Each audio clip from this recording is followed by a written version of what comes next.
FERRERO reveals Carlos Alcaraz's biggest change for 2026. This Thursday, the ATP awarded Juan Carlos Ferrero and Samu Lopez as the coaches of the year. Both have guided Carlos Alcaraz to lifting 8 titles, including Roland Garros and the US Open, as well as reclaiming the world #1 ranking. In an interview with the ATP after receiving the award, Ferrero explained the importance both coaches have in guiding the player from Murcia. The goal is for Carlos to work at 100% and bring out the talent he has inside. We do it through work and discipline, but at the same time with joy and happiness. In that sense, I may be a bit stricter and more serious. And Samuel is more open and joking, but at the same time with the seriousness that is needed when it's time to work, he said. Regarding the objectives for 2026, Lopez explains that our mission is to keep his ambition awake. Knowing Carlos, it won't happen, but obviously you can't settle for what he has already achieved. From now on, that motivation has to keep growing, wanting to achieve great things that are within reach of very few, staying highly motivated and never settling for anything, always going for more with the joy that characterizes him and that he spreads to all of us, Ferrero adds. In his statements to the ATP on the occasion of the 2025 Coach of the Year recognition, Samuel Lopez, Carlos Alcaraz's coach alongside another former world #1 like Juan Carlos Ferrero, briefly explains what should be the main aspect to take care of in the Mercian's preparation for a 2026 season in which he could finally complete the career Grand Slam if he wins the Australian Open.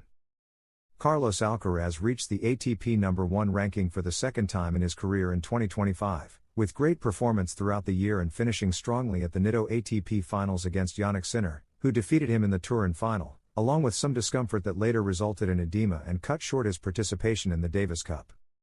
There were 71 wins, out of 80 matches, 8 titles and 2 Grand Slams, which returned him to the top he had already occupied in 2022. For Samuel Lopez, coach alongside Juan Carlos Ferrero of the brilliant player from El Palmar, who will soon begin working again on his preparation, the great difficulty for 2026, as he explains in statements to the ATP website, is not getting there, but staying there, as the saying goes. From that point on, the mind has to be focused on maintaining that level and not settling for anything.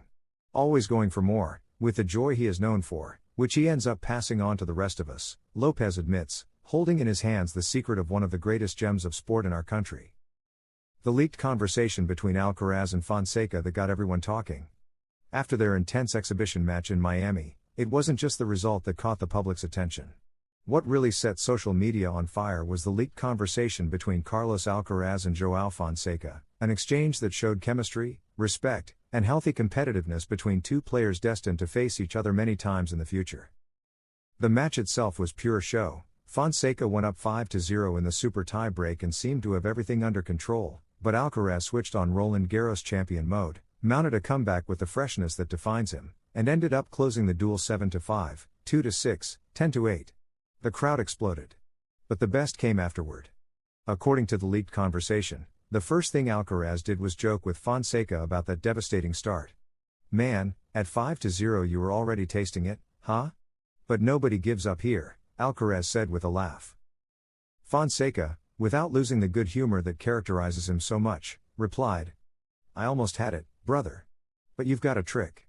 The kid is good, very good." Both exchanged unfiltered compliments.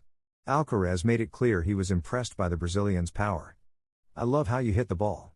Very strong, very aggressive. That style is very similar to mine." And the most talked about part, the Spaniard confessing that the only real difference between them right now is experience and current physical condition. "Physically we're different, that's normal. But in terms of game, you're on the same path." Fonseca, who at 19 has already won titles in Buenos Aires and Basel, held nothing back. "It's a pleasure to play with you, man. You're a machine. Thanks for the opportunity." The full conversation oozes mutual admiration, zero ego, and a strong desire to face each other again. Alcaraz, delighted with Miami and his rival. During the conversation, it also leaked that Alcaraz was surprised by how special it was to play in a baseball stadium. "I'd never played on a court like this before, it's a different vibe. And against you, even more special." That atmosphere, combined with the level shown by Fonseca, made the Spaniard leave the stadium with a huge smile. Why was this conversation so talked about? Because it showed something fans love? Closeness, humor, respect, and two generations that understand each other perfectly. There was no cold diplomacy, but but rather a natural and spontaneous exchange that confirmed what many already suspected: Fonseca is the real deal, and Alcaraz knows it. An exhibition that wasn't just an exhibition. Between impossible comebacks, ovations, and a chat that quickly went viral, it became clear that this first clash between Alcaraz and Fonseca was only the prologue to a rivalry that promises a lot. And if this is how they talk off the court, what's coming on it will be even better. Alcaraz and Sinner talk about their rivalry: "We play a fundamental role in the appeal of our sport." The Spaniard and the Italian made joint statements on the occasion of the exhibition match they will play in January in South Korea. Carlos Alcaraz and Jannik Sinner have been the absolute kings of men's tennis in 2025, and it seems that this will continue in 2026. While waiting to know the physical condition of Novak Djokovic and the absence of other rivals capable of challenging them, everything indicates that they will continue sharing the cake between them. And if seeing each other constantly in tournament finals is not enough, in fact, this year they have played a total of 6 times, 4 for Carlos Alcaraz and 2 for Jannik Sinner. Now they will meet again in an exhibition match. Specifically in South Korea on January 10, 8 days before the Australian Open. So both spoke about this match and about their great rivalry in an interview for Tennis Korea. Eager to play in front of Korean fans. Sinner: "This match is a great opportunity not only for me, but also for Carlos. The simple fact of being able to play tennis in front of Korean fans is incredibly special. Another great reason is that I can regain my rhythm at least once before the Australian Open. Getting the rhythm and the feeling for the game back on court helps me tremendously in my preparation for the season. Considering all these factors, I gladly accepted this invitation."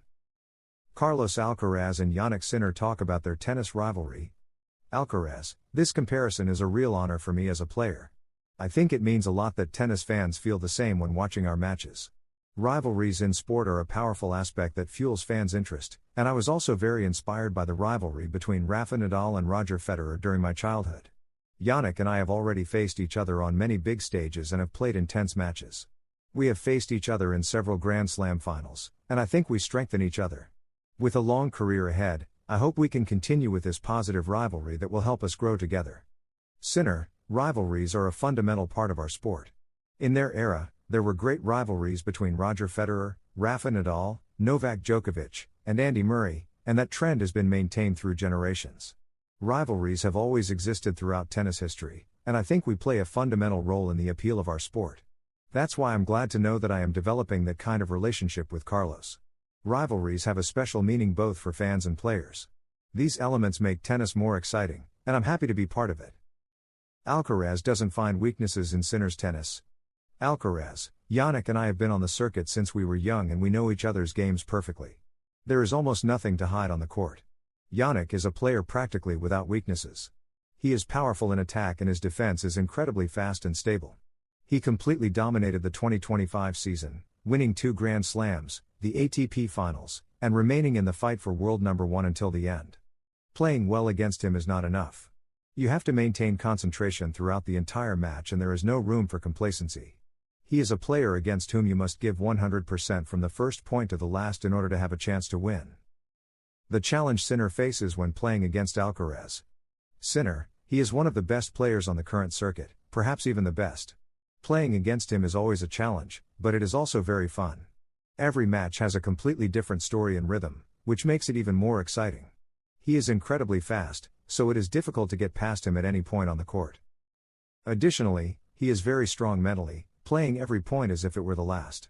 These are the greatest challenges I face every time I play against him," says Jannik Sinner, who, along with Carlos Alcaraz, plans to dominate world tennis for many years. Impactful message from Alcaraz about his match against Sinner before the Australian Open. The Mercian tennis player has stated that this kind of match is a great opportunity to assess his physical condition before playing the only Grand Slam he has not lifted. Carlos Alcaraz continues his vacation in Miami, enjoying his last days before returning to the court. The Mercian will play again on December 7 and 8 in the United States in 2 exhibition matches to get into rhythm ahead of the next season. In 2026, Alcaraz will seek to defend his world number 1 title and win as many tournaments as possible, with the Australian Open as his main objective since it is the only Grand Slam he still does not have in his record. To get the best rhythm ahead of the tournament, in addition to facing Francis Tiafoe and João Fonseca on the already scheduled dates, Carlitos will also play against Jannik Sinner in Seoul on January 10. Although there has been much criticism from former tennis players about the number of exhibition matches the Spaniard plays, Alcaraz has defended himself by saying that this kind of match is a great opportunity to assess my physical condition and feel better before the Australian Open. Having the opportunity to play in front of Korean fans is incredibly motivating. Also, playing in a new environment helps me tremendously in my preparation for the season, Carlos added in an interview for Tennis Korea. In addition to justifying his match against Sinner in South Korea before playing the Australian Open, the Spaniard dedicated a few words to his biggest rival on court. Yannick and I have faced each other on many important stages and have played intense matches. We have faced each other in several Grand Slam finals and I think we have strengthened each other, Carlos said. Finally, the tennis player has said that the rivalry between him and the Italian is positive, and he hopes to continue facing Sinner throughout his career. With a long career ahead, I hope we can continue with this positive rivalry that will help us grow together, and the final message surprised all the fans. I think in the next match I will beat Sinner after making some changes in training.